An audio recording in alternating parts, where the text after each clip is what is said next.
সত্যিকারের ভালোবাসা একটা অনুভূতি, যেটা মুখে বলে কোনোদিনও বোঝানো যায় না। মনে রাখবে, সব সময় কথা বললেই ভালোবাসা হয় না। যে মানুষটা সময় বের করবে তোমার সাথে কথা বলার জন্য, সেই মানুষটাই তোমাকে সত্যি ভালোবাসে। তুমি নিজেই দেখবে ওই মানুষটা হাজার ব্যস্ততার মাঝখানে সময় বের করবে তোমার সাথে কথা বলার জন্য, কারণ ওই মানুষটার কাছে সময়টা ইম্পর্টেন্ট নয়, তোমার সাথে কথা বলাটা ইম্পর্টেন্ট। তাই ওই মানুষটা সময় বের করতে পারবে। কিন্তু নিজেকে তুমি একটিবার প্রশ্ন করে দেখো, যে মানুষটা সব সময় কথা বলছে তার মধ্যে কি কোনো স্বার্থ আছে?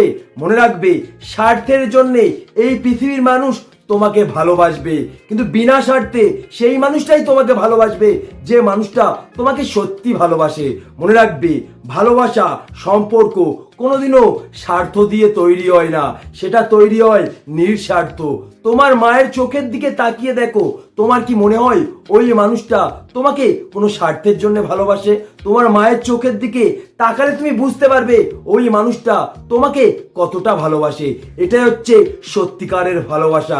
যদি আমার কথাগুলি তোমাদের সত্যি মনে হয়, অবশ্যই একটা কমেন্ট করবে।